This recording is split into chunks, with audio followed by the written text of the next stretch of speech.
Hello दोस्तों, नमस्कार। मैं राजेश और आप देख रहे हैं यूट्यूब चैनल आर के परीक्षा गुरु। दोस्तों, आर के परीक्षा गुरु पर आप सबका एक बार फिर से स्वागत है। और सॉल्व पेपर की प्रैक्टिस सीरीज़ में यहाँ आज का अंतिम प्रैक्टिस सेट है। तो हिंदी टीजीटी सॉल्व पेपर सन 2003 में पूछा गया, जिसमें 85 सिर्फ प्रश्न पूछे गए थे। तो हिंदी टीजीटी का आज की वीडियो में सॉल्व पेपर जो है अंतिम है। तो दोस्तों, बिना स्किप किए हुए और एक भी प्रश्न को मिस नहीं करना है दोस्तों। तो सारे प्रश्नों को आप देखिए, सिर्फ 85 प्रश्न यहाँ पर देखने को मिलेंगे जो सन 2003 भर्ती परीक्षा में पूछा गया हिंदी टीजीटी में उत्तर प्रदेश में। तो दोस्तों, चलिए शुरुआत करते हैं आज की वीडियो का पहला प्रश्न। तो यहाँ से देख लेते हैं। आज की वीडियो का पहला प्रश्न है, निम्नांकित में से कौन सा युग्म सही है। तो निम्नांकित में से कौन सा युग्म सही है दोस्तों। शब्दों का तत्सम तद्भव और शब्दों के अर्थ के अनुसार बताना है यहाँ पर। तो पहले का हमारा सही हो जाता है, क्वेश्चन नंबर 1 का पहला नंबर हो जाता है सही ए, खरगोश विदेशी शब्द, ये सही युग्म है। तो अगला देखते हैं, पुष्प शब्द है, तद्भव है, अनिवार्य है, अनार्य है और तत्सम है या विदेशी है। तो पुष्प कैसा शब्द है, तो तत्सम शब्द है पुष्प। तो दूसरे का सी सही हो जाएगा। प्रश्न नंबर 3 है, उर्दू हिंदी की एक क्या है। तो ये बताना है। प्रश्न नंबर तीसरे का विकल्प नंबर डी सही हो जाएगा, कोई संबंध नहीं है। क्योंकि दोस्तों ये दोनों भाषाएं हैं, इसलिए इससे कोई संबंध नहीं है। अगला है प्रश्न नंबर 4 है, निम्नांकित में से कौन सा युग्म सही है। तो इसमें से कौन सा युग्म सही है ये पूछा गया है। प्रश्न नंबर 4 का विकल्प नंबर डी सही हो जाता है, गुजरी पहाड़ी सही है। अगला है प्रश्न नंबर 5 है, निम्नांकित में से हिंदी की उपभाषा कौन सी है। तो हिंदी की उपभाषा पूछा गया है, 5 का विकल्प नंबर ए सही हो जाएगा, राजस्थानी उपभाषा है, अवधी उर्दू बोली है। अगला है प्रश्न नंबर 6 है, होनहार बिरवान के होद चीकने पात का अर्थ क्या होगा। दोस्तों ये मुहावरा यहाँ पर पूछा गया है यहाँ पर। तो इसका अर्थ बताना है, कौन सा सही हो जाएगा। तो महत्ता के लक्षण बचपन से ही प्रकट होने लगते हैं, 6 का विकल्प नंबर ए सही हो जाता है। प्रश्न नंबर 7 है, जहर का घूंट पीना का अर्थ क्या होगा। जहर का घूंट पीने का अर्थ क्या होगा, 7 का सी सही हो जाएगा, क्रोध रोकना। प्रश्न नंबर 8 है, विलोम शब्द की दृष्टि से सही युग्म चुने। विलोम की दृष्टि से कौन सा किसका सही विलोम है ये चुनना है यहाँ पर। तो प्रश्न नंबर 8 का विकल्प नंबर हमारा सही जाता है डी, गरल शुदा, गरल शुदा। प्रश्न नंबर 9 है, निम्नांकित शब्दों में से कौन शब्द सूर्य का पर्यायवाची नहीं है। तो सूर्य का पर्यायवाची कौन सा नहीं है ये पूछा गया है। तो 9 का विकल्प नंबर सी सही हो जाता है, खग। प्रश्न नंबर 10 है, निम्नांकित में से कारक की दृष्टि से शुद्ध वाक्य चुने। कारक की दृष्टि से शुद्ध वाक्य चुनना है, यहाँ पर कौन सा कारक की दृष्टि से शुद्ध है। तो प्रश्न नंबर 10 का विकल्प नंबर हमारा सही जाता है डी, मोहन ने एक पेड़ काटा, ये सही हो जाता है। अगला देखते हैं दोस्तों, प्रश्न नंबर 11। तो यहाँ पर प्रश्न नंबर 11 आ चुका है, देखते हैं। निम्नांकित युग्मों में से सही विकल्प चुने।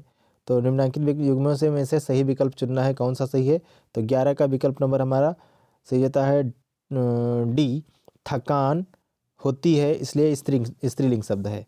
प्रश्न नंबर 12 है, निम्नांकित में से कौन सा शब्द वर्तनी की दृष्टि से अशुद्ध है। यहाँ पर अशुद्ध यानी गलत जो लिखा है वो उसको देखना है यहाँ पर। तो प्रश्न नंबर 12 का विकल्प नंबर हमारा सी सही होता है, कनिष्ठ। कनिष्ठ जो है शब्द गलत लिखा हुआ है, अशुद्ध है। अगला है प्रश्न नंबर 13 है, निम्नांकित में से कौन सा युग्म सही नहीं है? तो यहाँ इसमें भी सही नहीं है ये पूछा गया है। तो प्रश्न नंबर 13 का विकल्प नंबर बी सही हो जाता है। उ उ और उ विवृत स्वर है, ये सही नहीं है। प्रश्न नंबर 14 है, सूरदास ने वात्सल्य और श्रृंगार का कोना कोना झांक डाला है, यह निम्नलिखित समीक्षकों में से किसकी पंक्ति है? किसका पंक्ति है, किसका कथन है? वेरी मोस्ट इम्पॉर्टेंट दोस्तों ये प्रश्न है, तो देख लेते हैं। प्रश्न नंबर 14 का विकल्प नंबर हमारा सही हो जाता है सी, आचार्य रामचंद्र शुक्ल ने ये बात कही थी।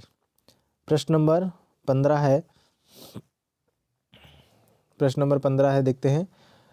महाकवि भूषण निम्नलिखित में से किस प्रकार के काव्य के लिए विख्यात हैं?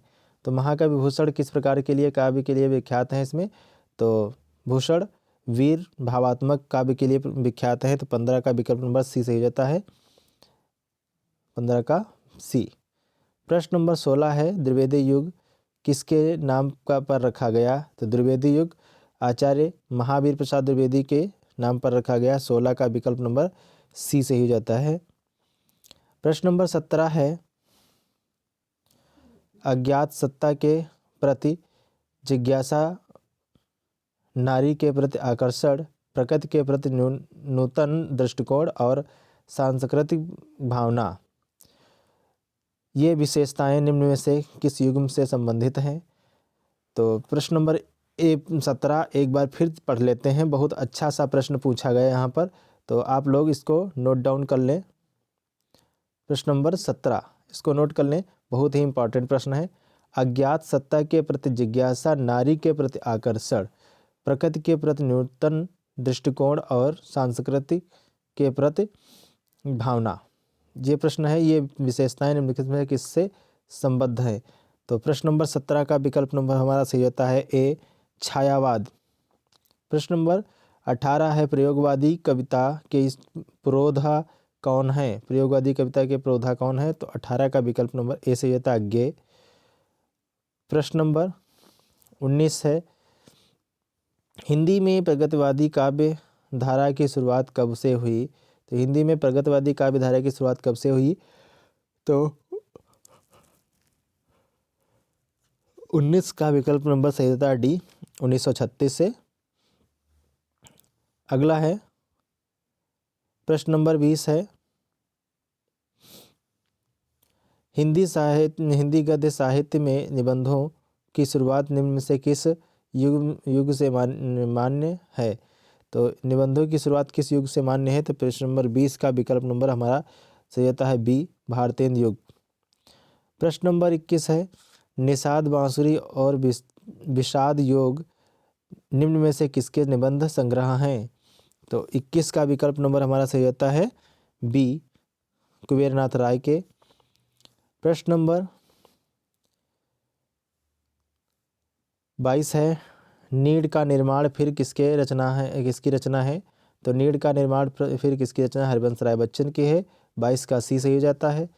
प्रश्न नंबर 23 है, जिसकी रज में लोट कर बड़े हुए हैं और घुटनों के बल सरक कर खड़े हुए हैं, परमहंस सम बाल्यकाल में सब सुख पाए, जिसके कारण धूल भरे हीरे कहलाए, और उपयुक्त पंक्तियों में से छंद है, कौन सा छंद है ये पूछा गया है।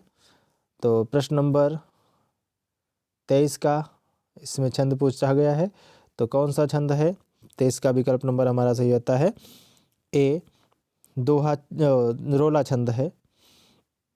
प्रश्न नंबर 24 है, जिस छंद के प्रथम एवं तृतीय चरण में 12 मात्राएं तथा द्वितीय एवं चतुर्थ चरण में 7 मात्राएं होती हैं, उसे क्या कहते हैं? तो बरवय कहते हैं। 24 का विकल्प नंबर बी सही जाता है, बरवय। प्रश्न नंबर 25 है,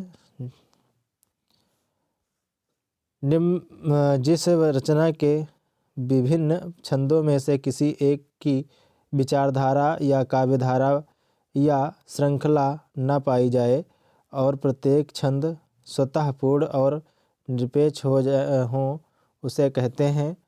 तो उसे क्या कहते हैं? प्रश्न नंबर 25 का विकल्प नंबर हो जाता है सी, मुक्तक कहते हैं।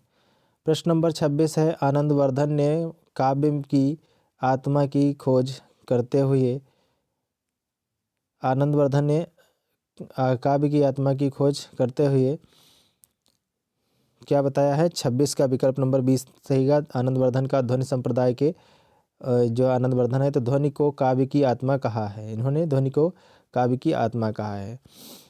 प्रश्न नंबर 27 है, तददोषो शब्दार्थो शगुड़ा वनलंकृति पुनः क्वापि। काव्य का यह लक्षण बताने वाले आचार्य हैं तो मम्मट हैं। यहाँ पर 27 का डी सही हो जाता है, मम्मट। प्रश्न नंबर 28 है, हिंदी साहित्य के प्रथम युग का सर्वाधिक उपयुक्त नाम निर्दिष्ट होता है। हिंदी साहित्य के प्रथम युग का सर्वाधिक उपयुक्त नाम निर्दिष्ट होता है। तो 28 का विकल्प नंबर हमारा सही होता है बी, वीरगाथा काल। प्रश्न नंबर 29 है, पद्मावत अखरावत आखिरी कलाम निम्नलिखित में से किस कवि की रचना है? तो प्रश्न नंबर 29 का विकल्प नंबर सही हो जाता है जायसी, बी। अगला है प्रश्न नंबर 30 है, गोस्वामी तुलसीदास ने प्रश्न नंबर 30 का विकल्प नंबर क्या है?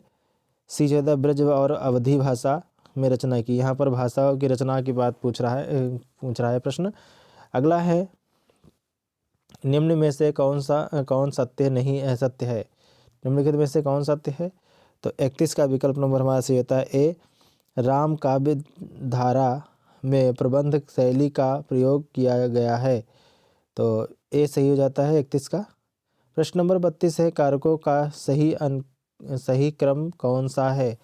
तो कारकों का सही क्रम कौन सा है यहाँ पर बताना है। तो 32 का विकल्प नंबर हमारा सही होता है बी, कर्ता कर्म करण संप्रदान अपादान, सही। अगला है प्रश्न नंबर 33 है, जो टाल मटोल या विलंब से काम करे के लिए एक शब्द कौन सा है? तो 33 का विकल्प नंबर हमारा सही हो जाता है सी, दीर्घ सूत्री। प्रश्न नंबर 34 है, अभूतपूर्व किस शब्द समूह के लिए एक शब्द है? तो अभूतपूर्व किसके लिए होगा? 34 का विकल्प नंबर हमारा सही हो जाता है सी, जो पहले कभी ना हुआ हो उसे उसके लिए अभूतपूर्व कहते हैं। प्रश्न नंबर 35 है, हाथ पैर मारना मुहावरे का अर्थ क्या अर्थ है? तो हाथ पैर मारने का मुहावरे का अर्थ क्या होगा? तो प्रश्न नंबर 35 का विकल्प नंबर सही होता है ए, बहुत प्रयत्न करना। प्रश्न नंबर 36 है, निम्न में से कहावत कौन सी है? निम्न में से कहावत कौन सी है? तो प्रश्न नंबर 36 का विकल्प नंबर हमारा सही होता है ए, ऊँट के मुंह में जीरा। दोस्तों, कहावत लोकोक्ति एक ही बात है और मुहावरा थोड़ा अलग है। तो मुहावरे की और लोकोक्तियों में, कहावतों में मैंने पहचान बताई थी।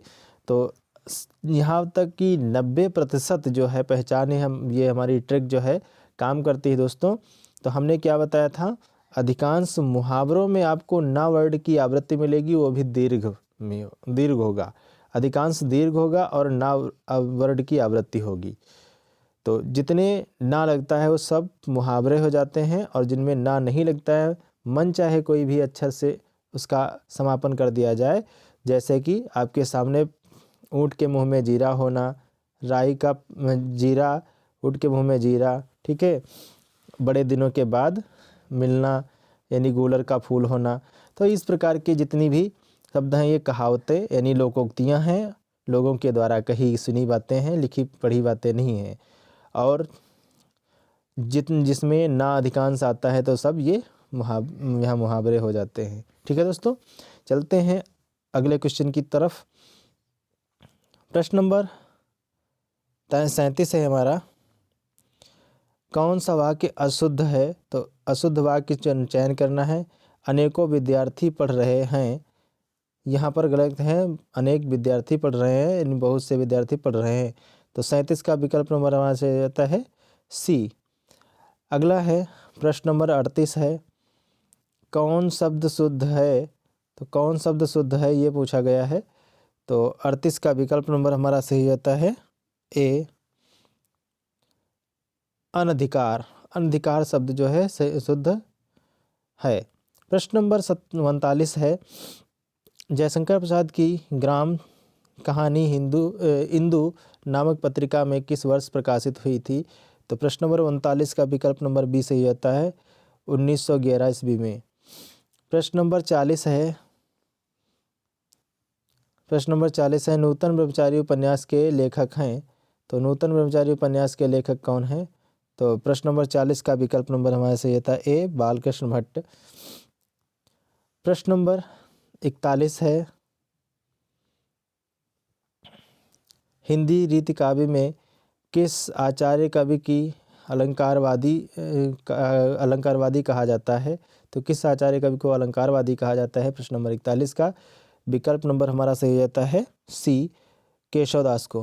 प्रश्न नंबर 42 है, वर्तनी की दृष्टि से कौन सा शुद्ध शब्द शुद्ध है?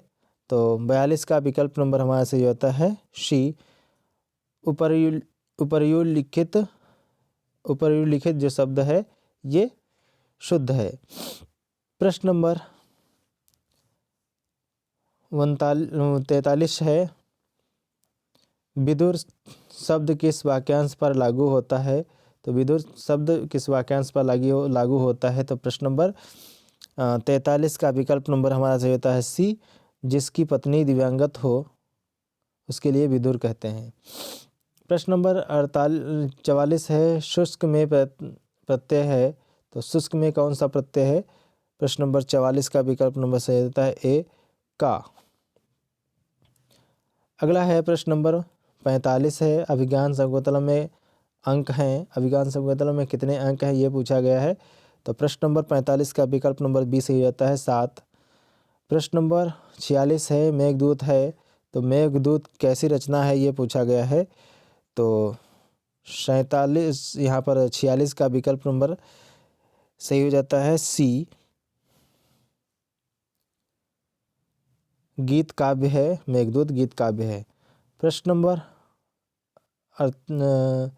47 है, 46 का गीत काव्य होगा, 47 का काव्य और नए दर्शन ग्रंथ दोनों के प्रेरणा है। तो काव्य और दर्शन ग्रंथ दोनों के प्रेरणा कौन है? तो प्रश्न नंबर 47 का विकल्प नंबर हमारा सही जाता है बी। यहाँ पर ठीक है दोस्तों, सही है, बी सही हो जाता है पंडित राज जगन्नाथ। काव्य एवं दर्शन ग्रंथ की रचना पंडित राज जगन्नाथ ने की। प्रश्न नंबर 48 है, दंडी की कौन सी कृति है? तो दंडी की इसमें कौन सी कृति है? काव्यादर्श है। तो प्रश्न नंबर 48 का विकल्प नंबर हमारा सही होता है डी। प्रश्न नंबर 49 है, विभावानुभाव व्यभिचारी संयोगात रस निष्पत्ति जैसा रस सिद्धांत विषयक प्रतिपादन किस आचार्य ने किया? तो यहाँ पर भरत मुनि। 49 का विकल्प नंबर हमारा सही जाता है डी, भरत मुनि। प्रश्न नंबर 50 है, श्रीहर्ष की रचना है। तो श्रीहर्ष की रचना कौन सी है? नैषधि चरितम। 50 का विकल्प नंबर हमारा सही होता है सी, नैषधि चरितम श्रीहर्ष की रचना है। अगला दोस्तों 51 नंबर का प्रश्न है, रेखा चित्र विधा में सिद्धहस्त है। रेखा चित्र विधा में सिद्धहस्त कौन सा है? तो 51 का विकल्प नंबर हमारा सही होता है डी, रामवृक्ष बेनीपुरी। प्रश्न नंबर 52 है, जूठन किस रचनाकार का आत्मकथा है? तो जूठन किस रचनाकार की आत्मकथा है? प्रश्न नंबर 52 है, तो विकल्प नंबर हमारा सही होता है बी, ओम प्रकाश वाल्मीकि। प्रश्न नंबर 53 है, आदिकाल आदिकाल को सिद्ध सीमांत काल किसने कहा है? तो आदिकाल को सिद्ध सीमांत काल राहुल सांकृत्यायन ने कहा है। प्रश्न नंबर 53 का विकल्प नंबर हमारा सही रहता है 53 का डी सही जाता है। यहाँ पर सिद्ध सीमांत काल राहुल सांकृत्यायन ने कहा, बी सही हो जाता है, 53 का बी सही हो जाता है। प्रश्न नंबर 54 है,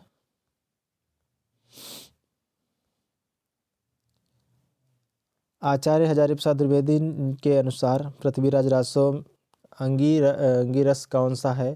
तो पृथ्वीराज रासो अंगिरस कौन सा है? प्रश्न नंबर 54 का विकल्प नंबर सही होता है ए, बी रस।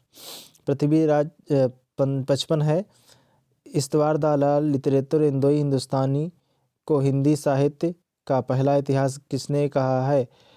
तो प्रश्न नंबर 55 का विकल्प नंबर हमारा सही हो जाता है बी, डॉक्टर धीरेन्द्र वर्मा। प्रश्न नंबर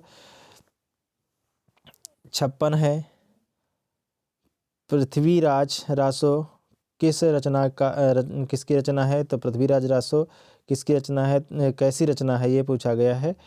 तो ये है एक कौन सा है, खंड काव्य है। 56 का विकल्प नंबर हमारा सही होता है 56 का विकल्प नंबर ए सही हो जाता है, प्रबंध काव्य है। प्रश्न नंबर 57 है, कबीर की भाषा सधुक्कड़ी है, यह उक्ति किस आलोचक की है? कबीर की भाषा सधुक्कड़ी है, यह उक्ति किस आलोचक की है? तो प्रश्न नंबर इसका जगह सधुक्कड़ी भाषा आचार्य रामचंद्र शुक्ल ने कहा है, और श्याम सुंदर दास ने पंचमेल खिचड़ी कहा है, और हजारीप्रसाद द्विवेदी ने जो है इसको भाषा के डिक्टेटर कहा है। ठीक है दोस्तों, भाषा की डिक्टेटर हजारीप्रसाद द्विवेदी। प्रश्न नंबर से हमारा जाता है 58, सूरदास का जन्म स्थान निम्नलिखित में से कौन सा है? तो ये पूछा जाता है 58 का विकल्प नंबर बी सही हो जाता है, रौनकता। 58 का विकल्प नंबर बी से जाता है, रौनकता। प्रश्न नंबर 59 है, 15 को कहा सीकरी सो काम, 57 को कहा सीकरी सो काम किसकी कृति पंक्ति है, किसकी कृति है? तो प्रश्न नंबर 59 का विकल्प नंबर हमारा सही हो जाता है सी, कुंभन दास। प्रश्न नंबर 60 है, भंवर गीत किसकी रचना है? तो भंवर गीत किसकी रचना है? 60 का विकल्प नंबर हमारा सही होता है बी, नंद दास की। प्रश्न नंबर संस्कृत कवियों में अर्थ गौरव के लिए प्रसिद्ध है, तो संस्कृत कवियों में अर्थ गौरव के लिए कौन प्रसिद्ध है? तो 61 का विकल्प नंबर हमारा सही जाता है डी, भारवी। प्रश्न नंबर 62 है, अलंकार शास्त्र एवं काव्य दोनों के रचयिता कौन है? तो अलंकार शास्त्र एवं काव्य के रचयिता दोनों की कौन से हैं? तो 62 का विकल्प नंबर हमारा सही होता है ए, राजशेखर। प्रश्न नंबर 63 है, इस्तो स्नाशो इष्णः इष्टु का उदाहरण क्या है? तो इस्तो स्नाशो शब्द का उदाहरण कौन सा है? यहाँ पर 63 का विकल्प नंबर हमारा सही होता है ए, यहाँ पर चा का तालबी सा में परिवर्तन हो जाता है जब संधि होती है। प्रश्न नंबर 64 है, गड्ढे प्लस अभू की संधि है, गड्ढे प्लस अभू की संधि कौन सी है? तो यहाँ पर 64 का विकल्प नंबर सही होता है ए, गोधूम। प्रश्न नंबर 65 है, वाक्यम रसाक्तम काव्यम के प्रवर्तक कौन है? तो प्रश्न नंबर 65 का विकल्प नंबर हमारा सही होता है डी, विश्वनाथ कविराज। प्रश्न नंबर 66 है, कृष्णस्य समीपम उपकृष्णम में कौन सा समास है? तो कृष्णस्य समीपम उपकृष्णम में कौन सा समास है? तो 66 का विकल्प नंबर हमारा सही होता है डी, अव्ययी भाव। प्रश्न नंबर 67 है, शिवास्य प्लस अर्च्या का संधि विच्छेद क्या होगा? तो शिवाश्च अर्चा होगा। तो प्रश्न नंबर 67 का विकल्प नंबर हमारा सही होता है डी, शिवोश्च। प्रश्न नंबर 68 है, लघु सिद्धांत कौमुदी के अनुसार समासों की संख्या है। तो लघु सिद्धांत कौमुदी के अनुसार समासों की संख्या कितनी है यहाँ पर? तो 68 का विकल्प नंबर हमारा सही हो जाता है सी, 5। प्रश्न नंबर 69 है, सह पुस्तकेन पठत वाक्य में पुस्तके की विभक्ति है। तो सह पुस्तके की विभक्ति कौन सी हो जाएगी? तो 69 का विकल्प नंबर हमारा सही होता है ए, सप्तमी विभक्ति। प्रश्न नंबर 70 है, इदम ना मम किसका उपन्यास है? इदम ना मम किसका उपन्यास है? तो प्रश्न नंबर 70 का विकल्प नंबर हमारा सही होता है डी,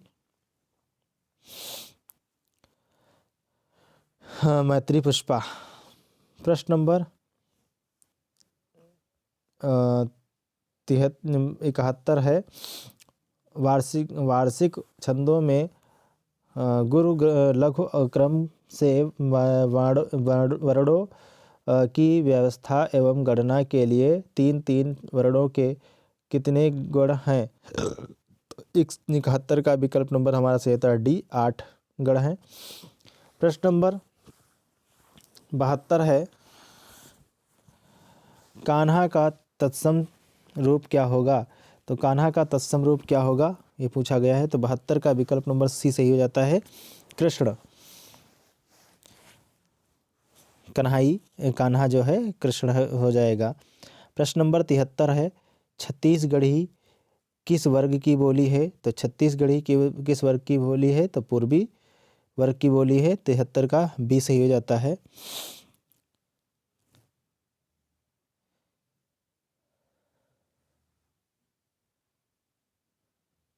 अगला है प्रश्न नंबर दोस्तों, प्रश्न नंबर हमारा 74 है, पंकज किस प्रकार का शब्द है? तो पंकज जो है किस प्रकार का शब्द है? तो 74 का विकल्प नंबर सही हो जाता है सी, योगरूढ़ शब्द है। प्रश्न नंबर 75 है, कौन सा शब्द कमल का पर्यायवाची है? तो कमल का पर्यायवाची कौन सा है? प्रश्न नंबर 75 का विकल्प नंबर सही हो जाता है बी, नीरज। प्रश्न नंबर 76 है, संज्ञा या सर्वनाम के उस रूप को क्या कहते हैं जो वाक्य के अन्य शब्दों और विशेषता क्रिया से अपना संबंध प्रकट करता है? तो 76 का विकल्प नंबर हमारा सही हो जाता है बी, लिंग। क्या कहते हैं? लिंग कहते हैं। प्रश्न नंबर 77 है, कौन सी पत्रिका भारतेंदु युग की है? तो कौन सी पत्रिका भारतेंदु युग की है इसमें? तो 77 का विकल्प नंबर सही होता है बी, आनंद कादम्बिनी। प्रश्न नंबर 78 है, औचित्य संप्रदाय के प्रवर्तक हैं। तो औचित्य संप्रदाय के प्रवर्तक कौन है? क्षेमेंद्र है। प्रश्न नंबर 78 का विकल्प नंबर सही जाता है बी, क्षेमेंद्र। प्रश्न नंबर 79 है, हरिगीत का छंद में मात्राएं होती हैं। तो हरिगीत का छंद में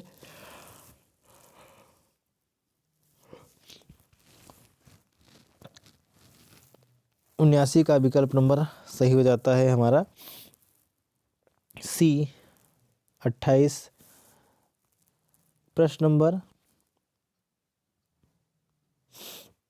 मेरे राम का मुकुट भीग रहा है निबंध के लेखक हैं। तो मेरे राम का मुकुट भीग रहा है निबंध के लेखक कौन है? तो 80 का विकल्प नंबर सही होता है डी पंडित विद्यानिवास मिश्र। प्रश्न नंबर 81 है, लहरों के राजहंस किसका नाटक है? तो 81 का विकल्प नंबर सही हो जाता है डी मोहन राकेश। प्रश्न नंबर 82 है, मैला आंचल किस तरह का उपन्यास है?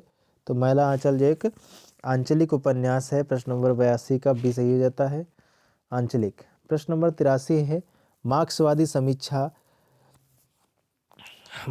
समीक्षा पद्धति को अन्य किस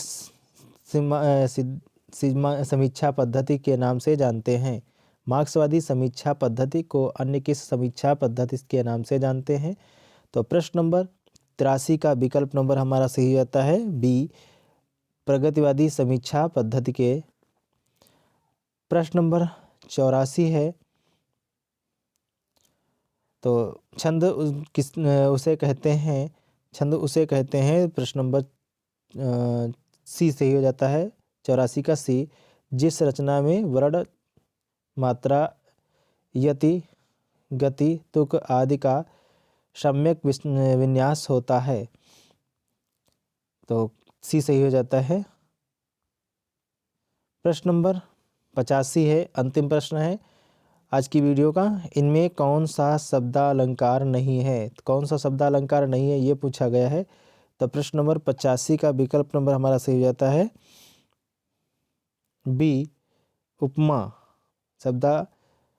इसमें उपमा जो है शब्दालंकार नहीं है। तो इस प्रकार से दोस्तों हमारे 125 की जगह पर 85 प्रश्न हमारे महत्वपूर्ण तैयार होते हैं सन 2003 UPTGT हिंदी भर्ती परीक्षा का। तो चलिए दोस्तों, मिलते हैं हम अगले वीडियो में और एक नए प्रैक्टिस सेट के साथ। तो तब तक के लिए नमस्कार, धन्यवाद। तो दोस्तों जो लाइक नहीं किए हैं वो लाइक कर दें अवश्य और सब्सक्राइब कर दें।